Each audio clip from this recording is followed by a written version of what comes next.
Premier cours sur les finances du ministère et l'organisation générale de l'Église locale. Premier cours sur les finances du ministère et l'organisation générale de l'Église locale. C'est une série d'enseignements qui va durer 10 heures. 10 heures d'enseignement. Donc les finances du ministère et l'organisation générale de l'Église locale. Et en fait, on va étudier vraiment des choses que vous aurez rarement l'occasion d'entendre, malheureusement, alors qu'on devrait l'entendre un peu plus souvent. Et je vais vous expliquer un certain nombre de principes. C'est un cours que j'aime bien enseigner. On va beaucoup parler des finances et du ministère. Et on va découvrir qu'il y a des choses à faire, il y a des choses à ne pas faire. On va redonner un peu l'équilibre parce qu'on s'aperçoit que quand il s'agit d'argent, de finances, il y a beaucoup de controverses. Il y a eu des controverses parce que, bien, souvent les gens se disent oui, mais finalement, les choses doivent se faire toutes seules. Non, les choses ne se font pas toutes seules, comme nous allons découvrir.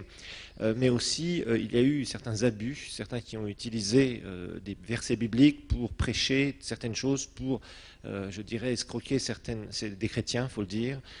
D'autres qui ont vraiment abusé, qui ont fait tout et n'importe quoi. D'autres, on ne sait pas trop. Les finances sont gérées d'une façon, entre guillemets, occulte, c'est-à-dire tout est un peu caché, on ne sait pas ce qui se passe dans l'Église, etc., etc. Et je vais vous montrer un équilibre de telle façon que vous puissiez comprendre comment les choses peuvent se faire dans un ministère et doivent se faire selon le Seigneur. D'accord ? Alors, évidemment, ce naturel, on en parle rarement parce que souvent on pense que le ministère, c'est tout est planant, tout est révélation, tout est Seigneur, dis-moi, parle-moi Seigneur, tu me donnes une parole et tout va bien aller. Oui, d'accord, tout ça c'est la partie spirituelle, ce sont ce que vous pouvez exercer au travers de l'onction que vous recevez quand vous êtes dans le ministère. Donc, vous donnez un message, les gens viennent vous voir, merci pasteur, parce que vraiment ça m'a parlé, j'avais besoin de ça, justement cette semaine j'étais dans le trouble, ils sont réconfortés, ils sont bénis, ils viennent au Seigneur, ils sont touchés par la grâce de Dieu, etc., etc. Tout ça, c'est super, c'est glorieux, mais derrière tout ça, il y a toute une organisation, et particulièrement dans les finances. Et les finances, nous savons que c'est vraiment un moment, quelque chose qui est très sensible. Les gens sont très sensibles aux finances. Parce que l'Église de Dieu est fondée sur quoi ? Est fondée sur le bon vouloir des chrétiens. Ce sont les chrétiens qui financent l'Église de Dieu. Alors évidemment, c'est un domaine qui est extrêmement sensible, et il faut bien se débrouiller dans ce domaine-là en tant que pasteur. Il va falloir montrer une transparence, il faut être limpide, clair dans la gestion des finances. Il y a des choses qu'on fait, des choses qu'il ne faut surtout pas faire. Donc on va parler de tout ça, on va parler des erreurs communes, mais on va parler surtout aussi comment créer un ministère qui soit transparent, c'est-à-dire ce qui permettra aux gens d'avoir confiance. Parce que vous découvrirez qu'entre le pasteur et sa congrégation, entre donc ces chrétiens et lui, il doit y avoir une relation de confiance. Et cette relation de confiance ne se fait pas spirituellement parlant, tout dans la prière. Il y a des choses tangibles qu'il faut faire, il y a certaines positions qu'il faut avoir par rapport à l'argent. Le serviteur de Dieu doit avoir un certain comportement par rapport aux finances, par rapport à l'argent, par rapport à la prospérité, etc., etc. Et s'il a ça, Dieu va le bénir d'une façon incroyable et l'œuvre de Dieu sera bénie d'une façon incroyable. Par contre, s'il se met dans une mauvaise réputation du côté financier, et je pense que c'est à peu près, je dirais, dans les accusations vis-à-vis des serviteurs de Dieu, je pense que c'est le numéro un. Le numéro un, ça vient toujours l'argent. L'argent, qu'est-ce qu'on fait, comment est-ce qu'on gère l'argent, etc., etc., d'un ministère, d'une église, etc., etc. Donc, on va découvrir, parce que il y a beaucoup de pasteurs, vous savez, ils volent à vue. Voler à vue, vous savez, c'est comme les avions. Il y a des petits avions avec des hélices, et dans ces avions-là, vous volez à vue, c'est-à-dire vous avez un pare-brise en quelque sorte, et vous regardez, donc vous vous éloignez jamais beaucoup, je dirais, de certains endroits que vous ne connaissez pas, parce que si votre réservoir d'essence se vide trop vite, et que vous êtes à court, eh bien, vous ne savez pas où atterrir, entre guillemets. Ça s'appelle du vol à vue. Voilà. Quand on vole dans les gros avions, on ne vole plus à vue, on vole avec des radars, bien évidemment, et ces radars nous permettent de nous repérer, il y a des cartes, etc., etc., qui nous sont données informatiquement, etc. Bon, donc il va falloir faire attention parce que quand on est dans le ministère, c'est sûr qu'au début d'un ministère, on n'est pas bien organisé financièrement, mais au bout d'un certain temps, il va falloir mettre un système de gestion qui soit vraiment très performant, qui permette d'avoir une grande transparence. Et puis le serviteur de Dieu va devoir donner aussi certains messages par rapport aux finances, mais pas n'importe lesquels. Et vous savez, les gens vous testent. Quand vous êtes serviteur de Dieu, les gens vous testent. Les gens vous feront pas confiance tout de suite et c'est normal. Les gens font confiance quand ils ont des preuves je dirais, des preuves tangibles d'une intégrité chez un serviteur de Dieu.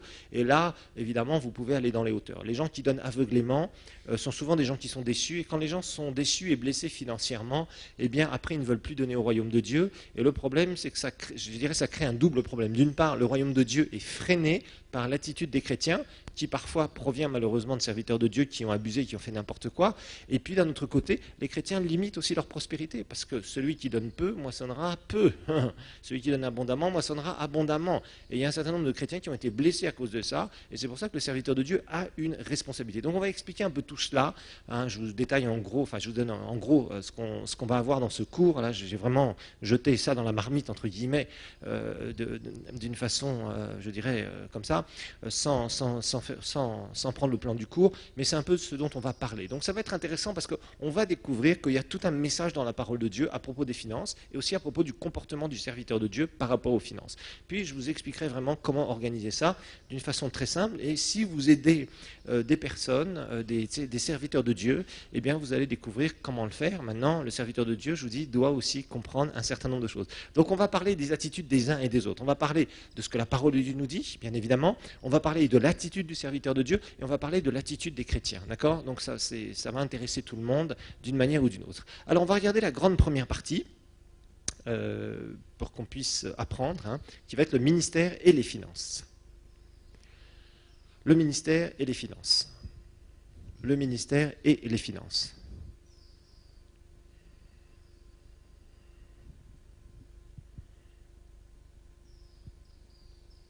Le ministère et les finances. Alors la première chose que vous devez savoir, on en avait déjà parlé, mais je tiens à remettre l'accent là-dessus, c'est qu'en fait, on ne peut pas réaliser une vision sans finances. Ça, c'est clair. Si vous n'avez pas d'argent, vous pouvez avoir la plus belle des visions que le Seigneur vous a donnée. Si vous n'avez pas d'argent, vous ne pourrez jamais réaliser la vision. Donc en fait, votre vision va être extrêmement limitée si vous manquez de finances. Je ne dis pas que c'est proportionnel, mais pratiquement. C'est-à-dire, si vous avez beaucoup de finances, vous pourrez réaliser beaucoup. Si vous avez peu de finances, vous réaliserez peu. Ça, il faut être bien clair là-dessus. Parce que nous avons besoin de cette puissance que représentent les finances quand on exerce le ministère. Et en fait, on s'aperçoit que la plupart du temps, quand on étudie les ministères, moi personnellement j'étudie beaucoup l'église locale, je m'intéresse aux ministères qui ont réussi, je regarde les ministères qui échouent, je regarde dans la parole de Dieu qu'est-ce qu'il est dit à propos du ministère, etc., etc., etc. Je lis à droite, à gauche, je m'intéresse à la vie, je suis beaucoup la vie de serviteurs de Dieu actuels, j'ai lu beaucoup de biographies sur des serviteurs de Dieu qui sont morts, etc., parce que je veux savoir, et j'ai voulu savoir ce qu'il en était exactement. Et en fait, on s'aperçoit que la plupart des pasteurs qui sont limités dans le naturel, en général, c'est à cause des finances. Vraiment, les finances créent un blocage. Quand quelqu'un veut prêcher l'évangile, qu'il a un puissant don de Dieu, il peut avoir, je dirais, des miracles, des guérisons, toutes sortes de choses qui se passent dans son ministère. S'il a des finances pour réaliser sa vision, il va pouvoir aller de gloire en gloire et de victoire en victoire. Et Dieu ne nous confie pas un certain nombre de choses, certaines dimensions, à partir du moment où nous ne sommes pas trouvés fidèles. On va voir que Dieu aime la bonne gestion. Alors vraiment, les accusations classiques, je vous dis, pour un pasteur, c'est qu'est-ce qu'il fait avec l'argent ? On ne sait pas ce qu'il fait. On donne, mais on ne sait pas ce qui se passe. Ah, il vient d'acheter une nouvelle voiture. Il vient de construire sa maison. Etc. Et il y a des bruits, vous voyez. Ça, c'est très, très mauvais. Mais souvent, c'est ce qu'on entend tristement. C'est pour ça que le serviteur de Dieu doit avoir une conduite irréprochable. On va en parler justement parce qu'il va falloir comprendre que les gens envers qui on exerce un ministère, ce sont des gens, c'est sûr, qui prient, qui sont bénis par le ministère, mais aussi qui ont une intelligence, qui ont des façons de penser. Et il y a des gens parmi eux qui sont des gens ultra brillants. Certaines personnes sont peut-être de grands banquiers que vous avez dans l'église. Et un grand banquier, bon, c'est sûr qu'il va bien donner une bonne dîme, mais au bout de quelques années, bien sûr, il se convertit, il est sous le feu du premier amour, mais au bout de quelques années, s'il commence à entendre des gens qui viennent lui dire « mais tu sais, le pasteur, apparemment, il ne gère pas très bien les finances », le banquier va se poser des questions. Lui, il est dans le système bancaire, donc il connaît. Il sait très bien comment ça se passe. Et puis un jour, on va lui dire « tu sais, il n'y a même pas de comptabilité dans l'église ». Une comptabilité ? Il y a certains pasteurs, une comptabilité. Mais non, tout se passe au ciel. Amen. Non, tout ne se passe pas au ciel. Comptabilité, il y en a besoin. On va parler de la comptabilité. Je vais vous montrer le plan comptable typique qu'on doit avoir dans une église. Je parle typique. Regardons ensemble 1 Corinthiens 4. Parlons là de choses, un certain nombre de choses à propos du caractère du serviteur de Dieu. Parce que c'est très très important. Vous allez découvrir que si vous voulez réussir financièrement dans le ministère, donc rappelez-vous, sans finance, vision qui est morte. Beaucoup de gens sont enterrés avec leur vision parce qu'ils n'ont jamais eu les finances. Beaucoup de serviteurs de Dieu disent « Ah, il n'y a pas d'argent. Ah, l'Église est pauvre. Ah, on est complètement limité. Ah, on vient de nous chasser parce qu'il y a quelqu'un qui voulait prendre l'endroit qu'on loue et il proposait 2 fois plus de loyer. Donc le propriétaire, bien évidemment, oh, c'est un coup du diable. Coup du diable ou est-ce qu'on n'a pas su faire comme il fallait faire? Beaucoup de serviteurs se plaignent et parlent justement d'un manque de finances dans leur ministère. D'ailleurs, c'est une confession qu'il ne faut jamais faire pour un serviteur de Dieu. Jamais faire. Un serviteur de Dieu qui commence à dire « mon Église n'a pas suffisamment d'argent, mon Église est pauvre », il est en train de lier son Église. Et il peut faire tout ce qu'il veut, il peut essayer de s'agiter en demandant aux gens de donner plus. Les gens donneront plus parce qu'il les motive un peu et après ça redescendra. Donc nous allons expliquer comment avoir, je dirais, des finances qui sont croissantes, régulièrement, année après année après année. Parce qu'il y a des clés toutes simples, des clés de la parole de Dieu. D'abord, regardons ce que dit la Bible dans 1 Corinthiens 4 au verset 1. 1 Corinthiens 4 au verset 1. Il dit « Ainsi qu'on nous regarde comme des serviteurs de Christ et des administrateurs ». Entourez bien ce mot administrateur, des mystères de Dieu. Du reste, ce qu'on demande à des administrateurs, c'est que chacun soit trouvé fidèle. Le mot fidèle, nous en avons eu la définition il y a quelque temps dans certains cours. Rappelez-vous, c'est travailler pour la vision d'un autre. Être dans la vision d'un autre et vraiment réaliser la vision d'un autre. Oui, nous sommes des intendants du royaume. Ceux qui sont dans le ministère, les ministres de Dieu, Dieu leur a délégué une intendance sur le royaume de Dieu. Donc en tant que pasteur, en tant qu'évangéliste, en tant qu'enseignant, en tant que prophète, en tant qu'apôtre, nous avons une délégation d'administration du royaume de Dieu sur la terre. Maintenant, la Bible nous dit, bien, ce qu'on demande à des administrateurs, c'est que chacun soit trouvé quoi? Fidèle. Fidèle. Ok. Regardons dans Tite, chapitre 1, verset 7. Tite 1, verset 7. Tite.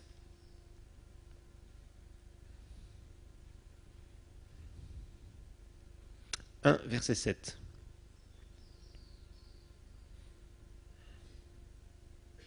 Tite 1, verset 7, il est dit, en effet, il faut que l'évêque, rappelez-vous que c'est le surveillant, c'est-à-dire le pasteur, celui qui veille sur le troupeau, d'accord?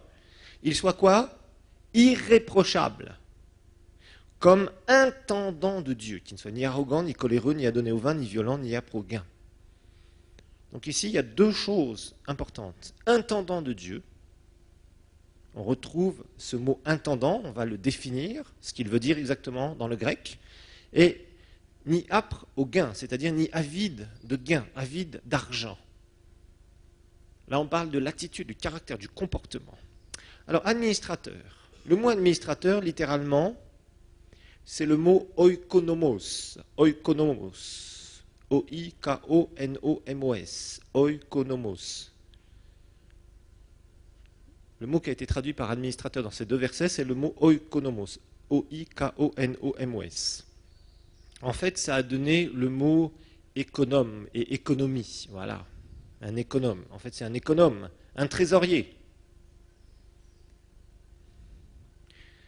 un dispensateur, un administrateur ou un gestionnaire. Donc, économe, trésorier, dispensateur, administrateur, gestionnaire des affaires domestiques.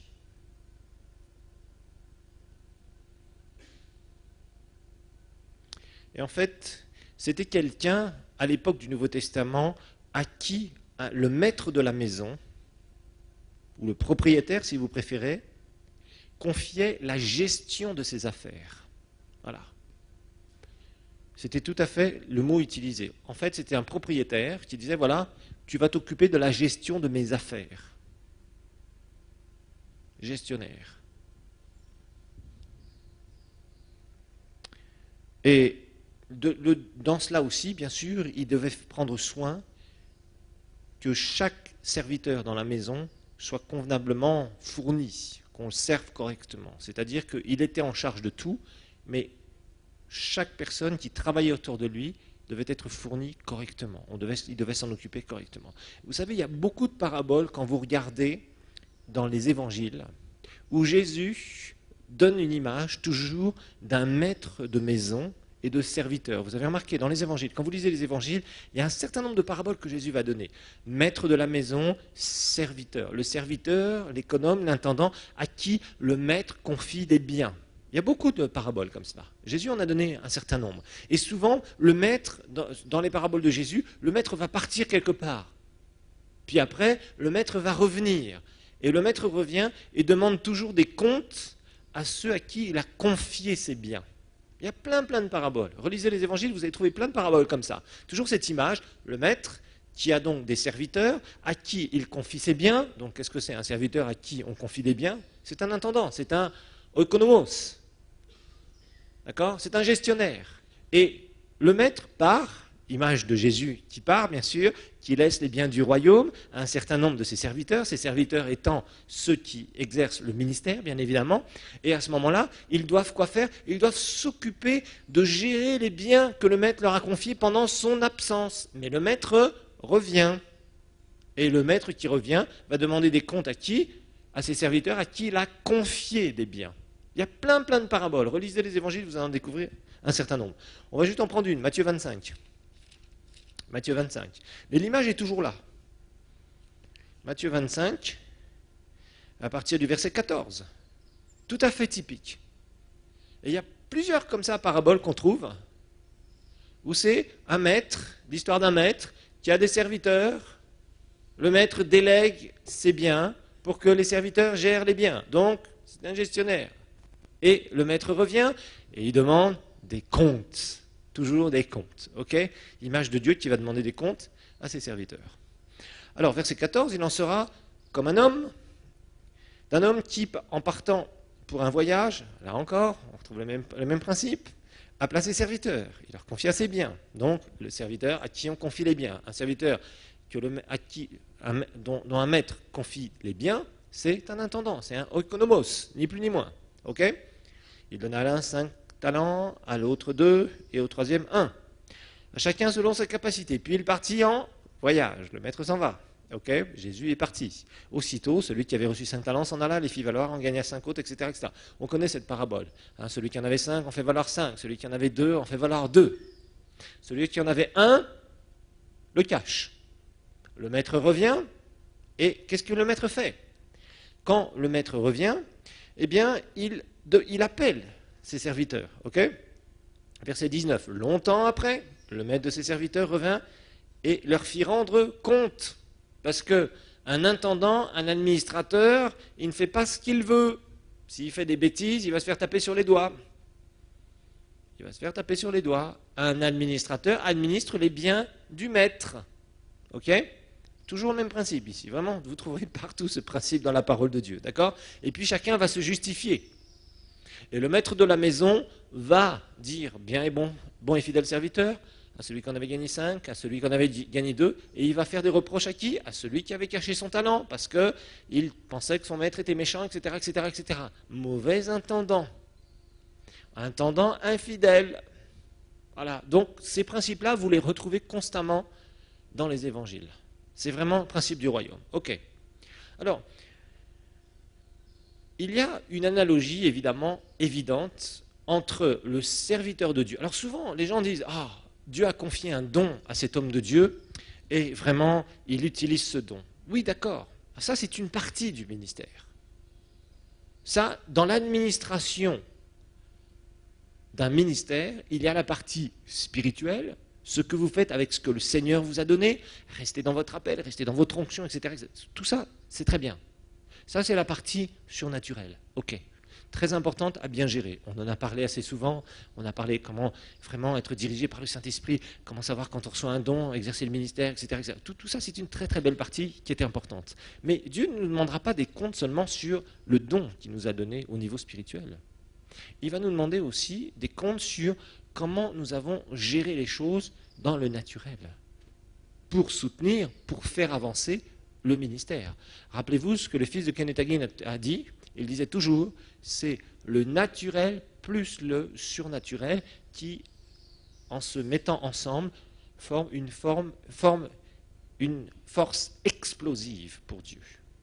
Ce n'est pas seulement le surnaturel. Ce n'est pas seulement le naturel. Il y en a certains qui se déclarent apôtres, prophètes et tout ce que vous voulez, qui essayent d'organiser tout ce qu'on veut, mais il n'y a pas d'onction. Quand il n'y a pas d'onction, il n'y a rien. Il y en a d'autres, ils ont un super don, ils montent, et d'un seul coup, le naturel les rattrape et poum, les met par terre. Pourquoi ? Entre autres, la mauvaise gestion des finances. Donc, tout ça, ça va ensemble. Il va falloir manager tout cela. Il faut manager le surnaturel, il va falloir manager le naturel.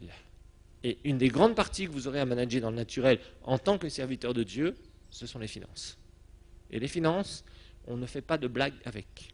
Celui qui fait des blagues avec les finances, il est mauvais intendant. S'il est mauvais intendant, le maître lui fera des reproches. Donc souvent, nous avons des paraboles sur le comportement des intendants. Plusieurs. Là, c'est un comportement. Il y a d'autres paraboles où le maître va partir encore. Il y a les serviteurs qui sont là et il y en a qui commencent à battre les autres, etc. Enfin, il y a tout un tas de choses. Et Jésus nous raconte pas mal de paraboles sur le comportement des serviteurs pendant qu'il est parti, pendant que le maître est en voyage, entre guillemets. Jésus est au ciel, il est en voyage, entre guillemets. D'accord ? Donc, on a tout cela et on a besoin de comprendre en tant que serviteur de Dieu par rapport à ses fondations sur les finances. Les finances, la gestion des finances, l'intendance des finances, la façon dont un ministère va pouvoir croître, va pouvoir prospérer financièrement, eh bien, ça va être du ressort de la responsabilité du serviteur de Dieu. Donc le serviteur de Dieu va devoir faire attention à un certain nombre de principes. Sachez une chose, Dieu bénit toujours, et ça notez-le quelque part, une bonne gestion. Dieu bénit toujours une bonne gestion. Dieu aime la bonne gestion. Vous avez plein de paraboles sur l'intégrité, sur la fidélité. Là encore, on en a une ici. Dieu aime la bonne gestion. Il a en horreur la mauvaise gestion. Ça, c'est clair.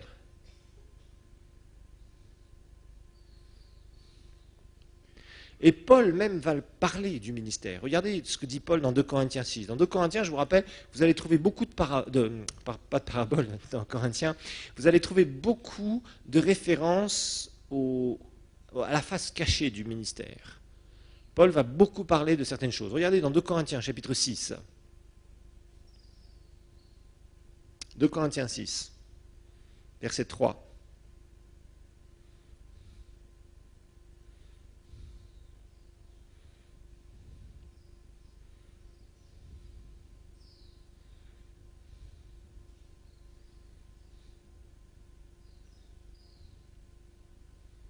Verset 3, il est dit, c'est Paul qui parle, il dit, nous ne donnons aucun sujet de scandale en quoi que ce soit, afin que notre service, notre ministère ne soit pas un objet de blâme.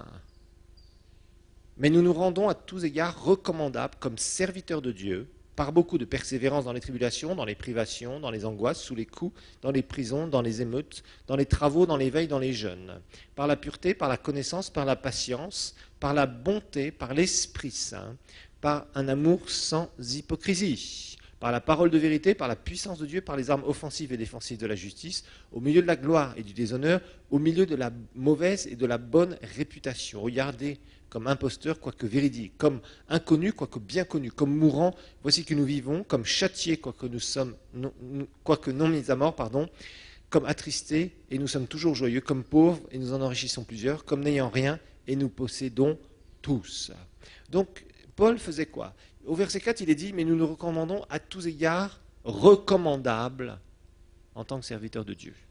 Un serviteur de Dieu doit faire attention à sa réputation. Et malheureusement, on s'aperçoit que beaucoup de serviteurs de Dieu se compromettent sur les finances. Et franchement, ça, il y a un problème. Et je vais vous expliquer certaines clés qu'un ministère doit utiliser pour ne pas se compromettre dans les finances et pour pouvoir amener l'œuvre que le Seigneur lui a confiée dans les hauteurs. Mais la Bible ici nous dit clairement, Paul faisait attention à sa réputation. Il voulait être recommandable. Il faisait très attention à ça. Parce qu'il n'y a rien de pire quand un serviteur de Dieu est dans les hauteurs, que tout le monde parle de lui pour une faute qu'il a faite. Et vous savez, les gens sont assez ingrats. Vous pouvez bénir des dizaines, des centaines de milliers de gens, Et le jour où vous faites une faute, tout le monde en parle. Ah, quand même, vous vous rendez compte? Et d'un coup, boum, boum, boum, boum, boum, boum, boum. Donc les 100 000 bénédictions que vous avez été pour les gens, une erreur va les effacer très souvent. C'est dur, hein? C'est pas facile. Mais ici, Paul faisait attention. Il disait, non, on essaye de se tenir de telle façon que nous ayons bonne réputation. Il y a des gens, ils blâmeront un serviteur de Dieu pour critiquer, rien que pour critiquer. Vous savez, il n'y a rien de spécial à critiquer, mais on trouvera toujours quelque chose pour critiquer. Voilà. Mais il y en a d'autres, ils se mettent dans une mauvaise réputation. Et quand vous avez une mauvaise réputation, vous savez, c'est difficile à effacer. C'est très long pour se faire une bonne réputation, c'est très court pour se faire une mauvaise réputation. Donc il faut faire très attention en tant que serviteur de Dieu. Parce que des fois, même des années de bonne réputation peuvent être ruinées par une chute d'un serviteur de Dieu. Donc il faut qu'il fasse attention. Le serviteur de Dieu doit se garder lui-même. Et il y a des façons de se garder soi-même, particulièrement vis-à-vis des finances. Grand A, on va voir les 12 lois du comportement financier du serviteur de Dieu.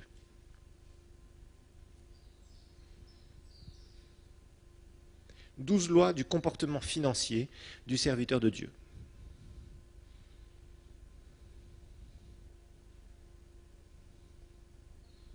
Nous allons voir ces 12 lois qui sont importantes. 12 lois du comportement financier du serviteur de Dieu. Sachez que ce n'est pas parce qu'un homme de Dieu est oint qu'il peut faire ce qu'il veut. Et surtout dans le domaine des finances de son ministère. Ce n'est pas parce que vous prêchez la parole, que vous voyez signes, prodiges et miracles, que l'argent rentre en abondance, que vous pouvez faire ce que vous voulez. Non, parce que d'abord, en fait, il y a différents domaines dans lesquels vous devez rendre des comptes. Il y a trois domaines dans lesquels vous devez rendre des comptes en tant que serviteur de Dieu. Premier domaine, c'est vis-à-vis du royaume de Dieu, c'est-à-dire vis-à-vis de Dieu. Vous devez rendre des comptes à Dieu. Dieu vous demandera des comptes. Ça, c'est la première chose. Le premier envers qui vous devez donner des comptes, c'est envers le Seigneur. Parce que le Seigneur sait très bien si un serviteur de Dieu fait des choses qui sont indignes du Seigneur dans le domaine des finances. Il le sait. Ensuite, vous devez rendre des comptes aussi à l'administration. Eh oui, parce qu'il y a des lois. Vous pouvez travailler dans un pays X, Y ou Z, il y a des lois. Et l'administration nous impose un certain nombre de choses. On va voir. Il y a un minimum de choses qui doivent être faites. Entre autres, on va parler de ce qu'on appelle le bilan. Et pour faire un bilan, il faut une comptabilité. Et pour faire une bonne comptabilité, il va falloir un certain nombre de choses qu'il faut mettre en place au niveau administratif et financier. Ce n'est pas compliqué, mais il faut le faire. Ce n'est pas parce qu'on prêche la parole de Dieu que nous sommes exonérés de système financier. Absolument pas. Ça, c'est une idée préconçue. Troisième type de personnes envers qui nous rendons des comptes, troisième domaine, bien sûr, c'est envers les gens qui donnent à votre ministère. C'est-à-dire les chrétiens. Là, on verra, il y a certaines choses à faire, il y a des choses qu'il ne faut pas faire.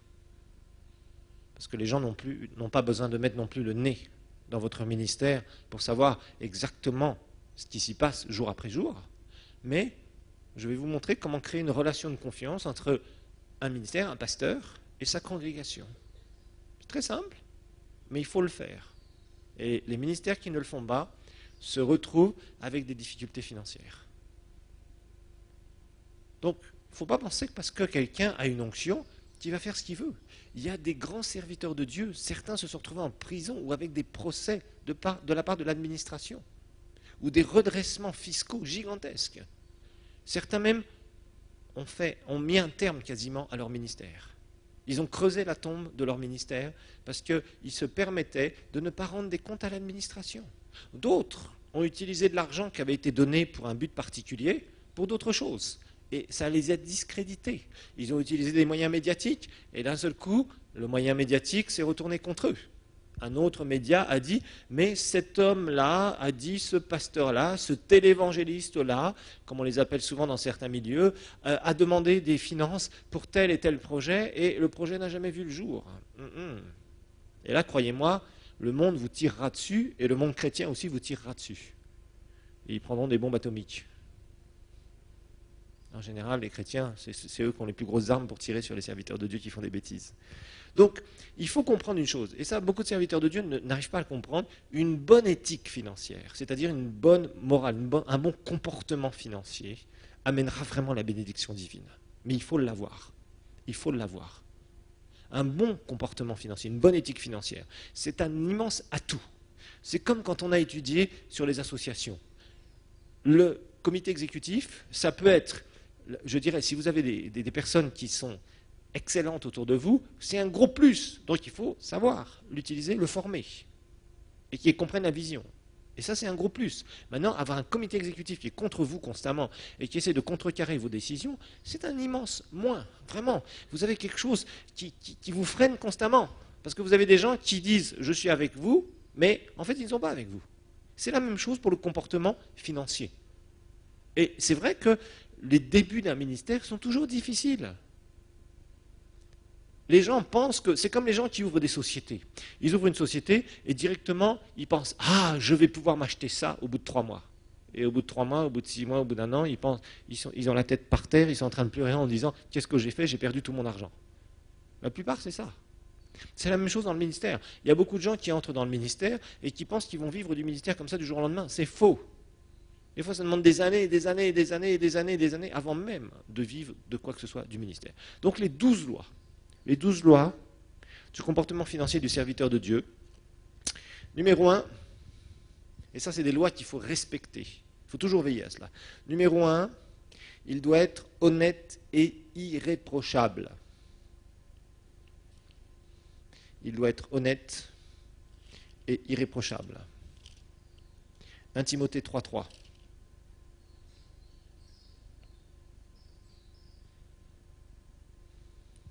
Il doit être honnête et irréprochable. On va lire à partir du verset 2, 1 Timothée 3, ou même à partir du verset 1, c'est le contexte parce que c'est un passage qu'on reverra plusieurs fois. 1 Timothée 3, 1 à 3. Et il est dit, cette parole est certaine. Si quelqu'un aspire, c'est-à-dire qu'il a soif, il a vraiment à cœur cela, et parce que le Seigneur l'appelle bien évidemment, à la charge d'évêque, donc de pasteur, il désire une belle activité, c'est-à-dire quelque chose qui est très, très beau, très noble. Il faut donc que l'évêque, que le pasteur soit, quoi? Irréprochable. Mari d'une seule femme, sobre, sensé, sociable, hospitalier, apte à l'enseignement, qu'il ne soit ni adonné au vin, ni violent, mais conciliant, pacifique, désintéressé. Littéralement, ce mot désintéressé, littéralement, c'est non ami de l'argent. C'est-à-dire que ce n'est pas un ami de l'argent, entre guillemets. C'est-à-dire quelqu'un qui n'aime pas l'argent. Un serviteur de Dieu qui a toujours cet amour dans le sens de mentalité humaine, de mentalité du monde pour l'argent, c'est quelqu'un qui chutera. Et la Bible est claire. Celui qui veut servir Dieu ne peut pas avoir cette mentalité du monde vis-à-vis de l'argent. Ce n'est pas possible. Sinon, vous allez vous retrouver dans tous les pièges possibles et imaginables. À chaque fois qu'il y a une relation qui se crée avec quelqu'un, vous allez lui faire un sale coup. Vous allez ruiner votre réputation. Vous allez ruiner votre réputation. Non, il vaut mieux qu'un serviteur de Dieu dise non, je préfère perdre ici, mais que personne ne vienne me dire quoi que ce soit.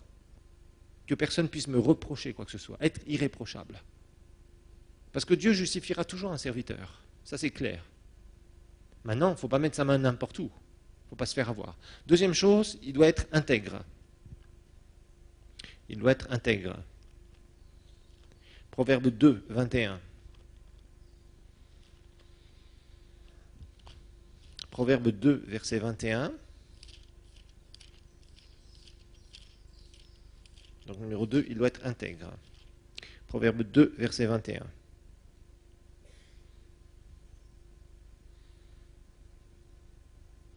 Il est dit, car les hommes droits demeureront dans le pays. Les hommes intègres y subsisteront.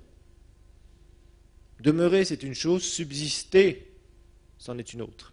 Subsister, ça veut dire dans le temps. Tu demeures longtemps. C'est ça que ça veut dire subsister. Mais les méchants, ils seront retranchés du pays. Les infidèles seront arrachés. Waouh. L'intégrité, c'est quoi? C'est quelqu'un de parole. Être quelqu'un de parole sur les finances. Un serviteur de Dieu, s'il ouvre sa bouche devant sa congrégation, il doit dire les choses réellement telles qu'elles sont. Ne pas aller raconter des choses qui sont fausses ou des demi-mensonges. Quelle est la différence entre un verre qui est à moitié rempli ou à moitié vide? Je prends un verre qui est vide au départ. Je mets la moitié, je le remplis la moitié, en eau par exemple. Je vous présente ce verre. Je vous dis, ce verre, est-ce qu'il est à moitié plein ou est-ce qu'il est à moitié vide? Ben, ça dépend. Les deux sont vrais, entre guillemets. C'est la même chose pour des gens qui utilisent, qui parlent, des pasteurs qui parlent à leur église en leur donnant qu'une partie de la vérité. Si vous dites une partie de la vérité, ça veut dire aussi qu'il y a peut-être un demi-mensonge derrière. Quelle est la différence entre un demi-mensonge et une demi-vérité? Une demi-vérité a aussi un demi-mensonge derrière pour se compléter. Vous voyez ce que je veux dire? C'est comme le verre. Si je mets la moitié d'eau, je peux dire il est à moitié vide ou à moitié plein. Et un serviteur de Dieu, s'il parle d'argent, s'il parle de finances, s'il parle de chiffres, ça doit être vrai, exact. Il faut qu'il fasse attention à cela. D'accord? Troisième domaine, troisième loi, c'est qu'il doit donner un message équilibré et stable sur les finances dans son ministère. Il doit donner un message équilibré et stable sur les finances.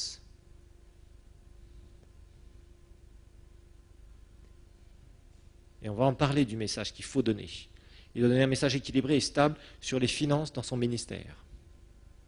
Ça veut dire, par exemple, que s'il parle de prospérité, il ne soit pas en train de dire « donnez et il vous sera donné ». Ah, semez, vous allez récolter. Ça, c'est déséquilibré, si vous donnez que ça. Et rappelez-vous que le message sur les finances, c'est une partie, ça. Mais la plus grosse partie, c'est de donner au royaume de Dieu, pour faire avancer le royaume de Dieu. Bien sûr, si nous donnons, nous allons récolter. Ça, c'est l'autre partie. Ça, c'est le produit dérivé, oui. Mais ce que nous donnons au Seigneur, non pas pour récolter. Ça, c'est déséquilibré. Ça, c'est dire aux gens, voilà, il y a une carotte ici. Vous donnez une carotte, vous aurez 10 carottes en sortant. Ça, c'est déséquilibré. Et malheureusement, il y a des gens qui sont tombés là-dessus. Quand ils parlent de finances, c'est seulement qu'est-ce que je peux avoir, qu'est-ce que je peux recevoir, qu'est-ce que le Seigneur va me donner si je donne. Et ça, ce n'est pas un message équilibré. Donc il faut être très prudent par rapport à ça. Numéro 4. Il doit se garder de manipuler les brebis. Manipuler, ça veut dire faire des pressions sur la volonté de quelqu'un pour qu'il fasse ce que vous voulez qu'il fasse. C'est ça que ça veut dire. C'est faire des pressions. Il doit se garder de manipuler les brebis. Manipuler, ça veut dire faire des pressions sur des gens pour qu'en fait, ils fassent ce que vous voulez, vous, le leader. Que les gens fassent les choses que vous voulez qu'ils fassent. C'est-à-dire que vous faites des pressions sur leur volonté jusqu'à temps qu'ils fassent ce que vous voulez. D'accord? Donc, il doit se garder de manipuler les brebis de par sa position de leader.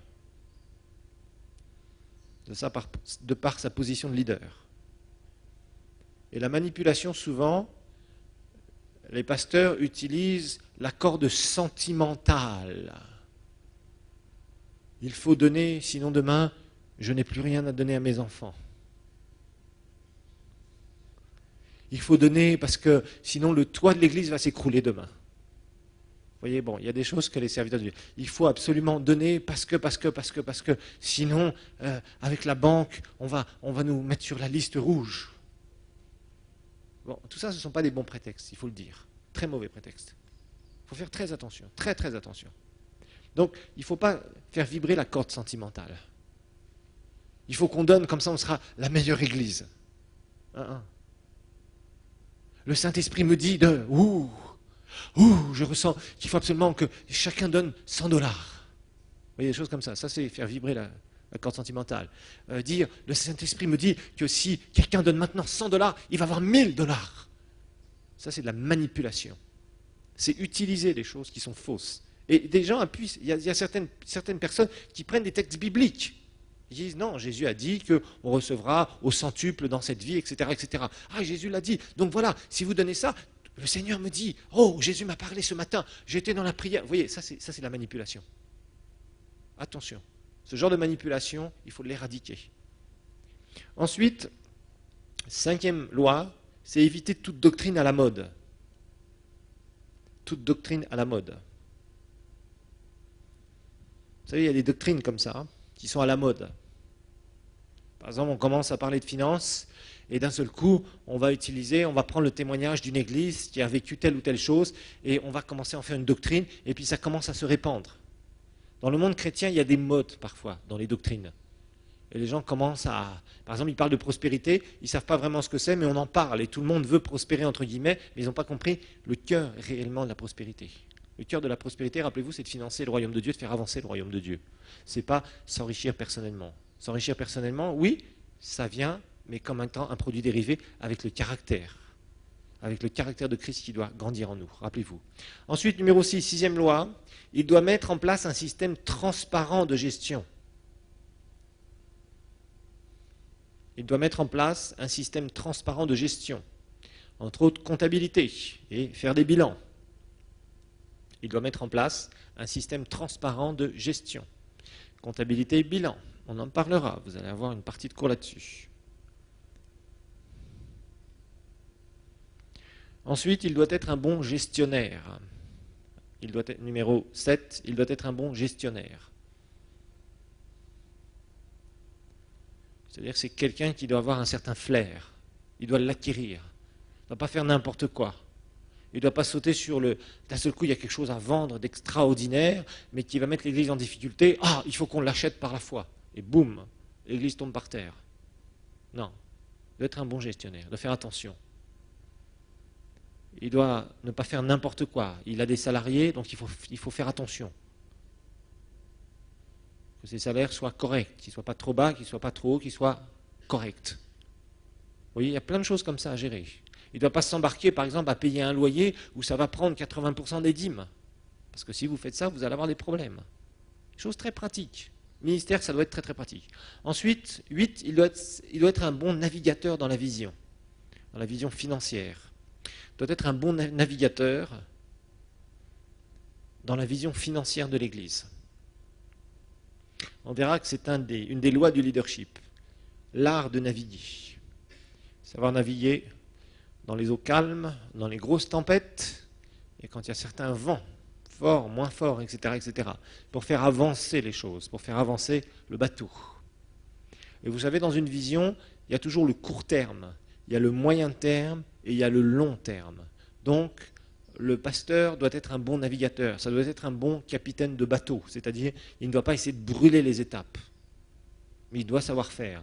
Il y a des moments où ça souffle de partout, où le bateau semble couler, et ça doit être un bon navigateur et faire sortir le bateau de la tempête.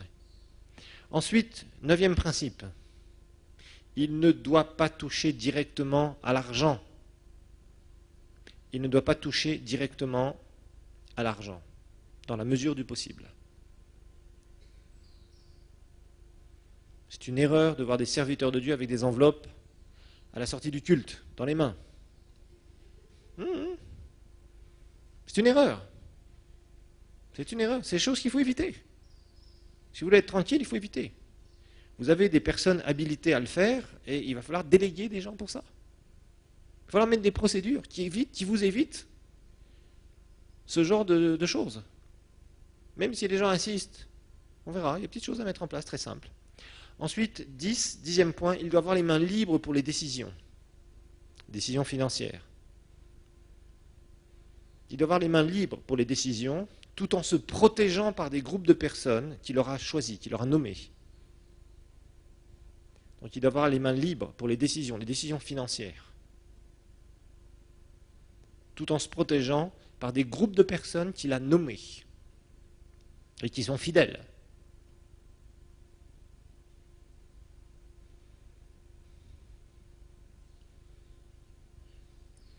Donc ça c'est important aussi.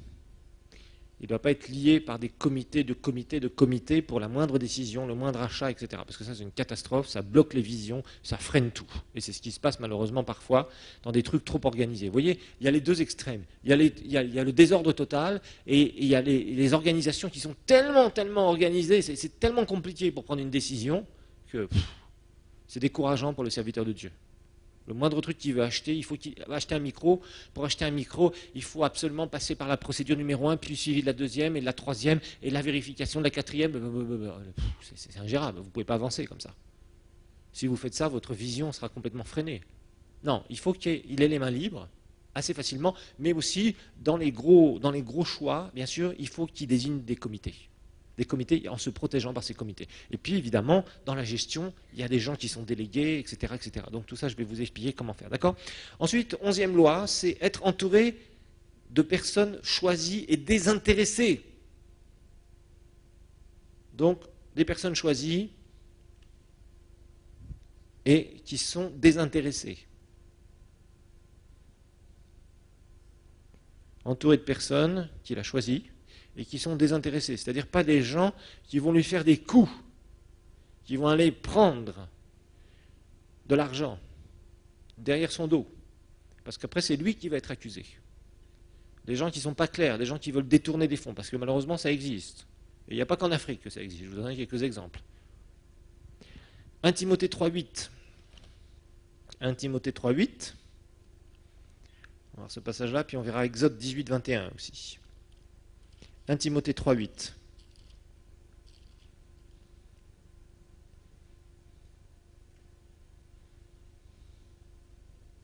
On parle des diacres. Rappelez-vous que les diacres, c'est ceux qui aident dans des choses non spirituelles. On a l'exemple dans Acte 6, bien sûr. Et les diacres, ils sont là pour assister dans la logistique. Et une de ces logistiques, ce sont les finances, bien sûr. 1 Timothée 3,8.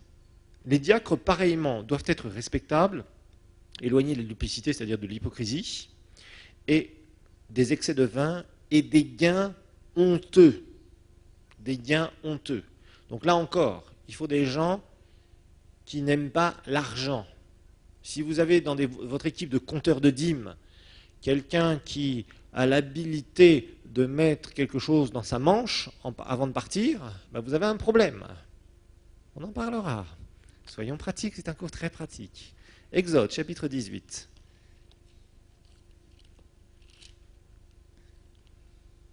Exode, chapitre 18.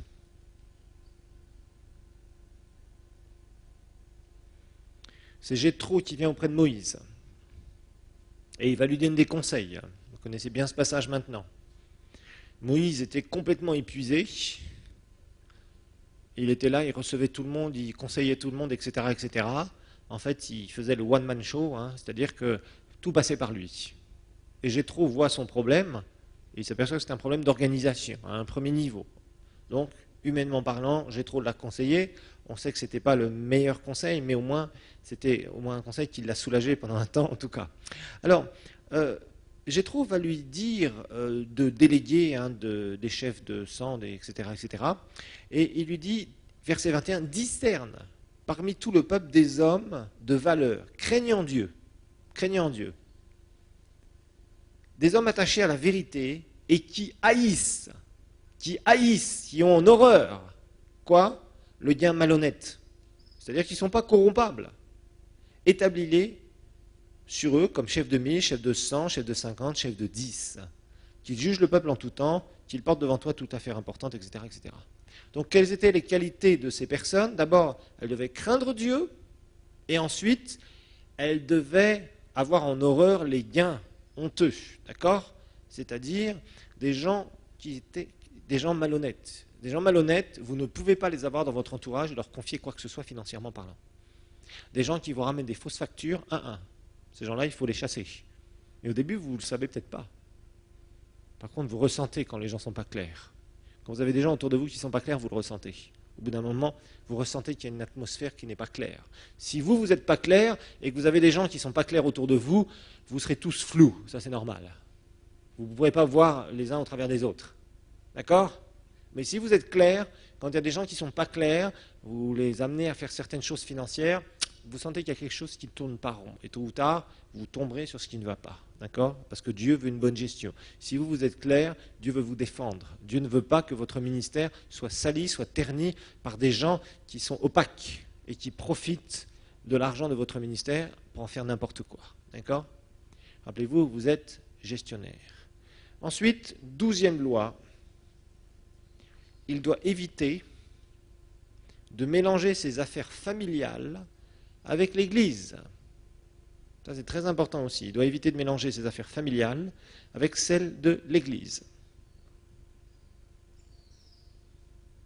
Ça, il faut faire très attention aussi, parce que c'est souvent un prétexte à critique. Malheureusement, les gens ne savent pas, souvent, combien au départ, on doit mettre des choses qui nous appartiennent, et qui seront abîmées, bousillées, qui seront foutues, parce qu'elles auront servi pour démarrer l'Église. Ça, les gens ne le savent pas. Donc, le jour où ils commencent à se dire, mais tiens, le pasteur utilise les biens de l'Église pour faire ça et ça et ça, je l'ai vu. Je l'ai vu dans sa maison. Ah. Et là, les gens ne savent pas quel prix vous avez payé. C'est pour ça qu'il vaut mieux éviter d'avoir même l'apparence du mal. La Bible nous dit de faire attention de ne pas avoir l'apparence du mal. Bien sûr, il y aura toujours des gens qui critiqueront. Ça, c'est clair. Mais au moins, il y a des choses dans lesquelles il faut faire attention. Il faut faire attention, parce que très souvent, les gens ne font pas attention à cela, enfin les serviteurs de Dieu, et puis il y a des gens, ils sont braves, ils sont honnêtes, pour eux c'est normal, etc., etc. Et puis d'un seul coup, ils commencent à entendre plein de trucs. Vous savez, il y a des gens, ils se donnent à fond pour un ministère, ils ont donné leur vie pour être dans le ministère, et puis d'un seul coup, ils entendent tout un tas de critiques, ils font du mieux qu'ils peuvent, certains, puis d'un seul coup, pan, on leur tire dessus. Ils se disent, mais qu'est-ce qui se passe? Il y a des gens qui ont été tellement dégoûtés du ministère avec ça qu'ils sont partis. Ils ont dit, si c'est ça le ministère, moi, ça ne m'intéresse pas. Mais il faut quand même faire attention. Vous voyez, il y a toujours cet équilibre-là. Ne pas être susceptible, parce que les critiques, il y en a toujours sur un serviteur de Dieu. Mais d'un autre côté, il y a des choses qu'il faut éviter de faire. Il y a certains serviteurs de Dieu, ils font des mélanges, et il faut être très clair. C'est pas, si vous faites quelque chose avec le compte de l'Église, c'est pas en votre nom que vous faites ça. Vous faites ça au nom de l'Église. Donc vous ne pouvez pas utiliser l'argent de l'Église pour faire certaines choses personnelles. Sinon, ça s'appelle du détournement de fonds. Ça s'appelle un mélange. Non.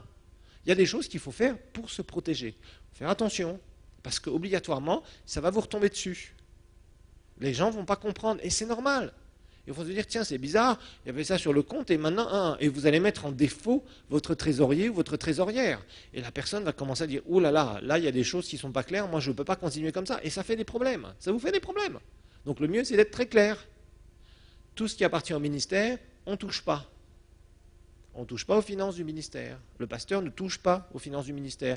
S'il a besoin de vivre du ministère, il devra avoir un salaire. Et ce salaire, eh bien, il faudra qu'il soit approuvé en assemblée générale. Comme ça, il est tranquille s'il a besoin d'un salaire. Et on verra ce que la Bible dit par rapport à ça. Comme ça, il est tranquille. Mais il vit avec son salaire. Il ne vit pas avec le salaire, plus, beaucoup de choses dans la caisse.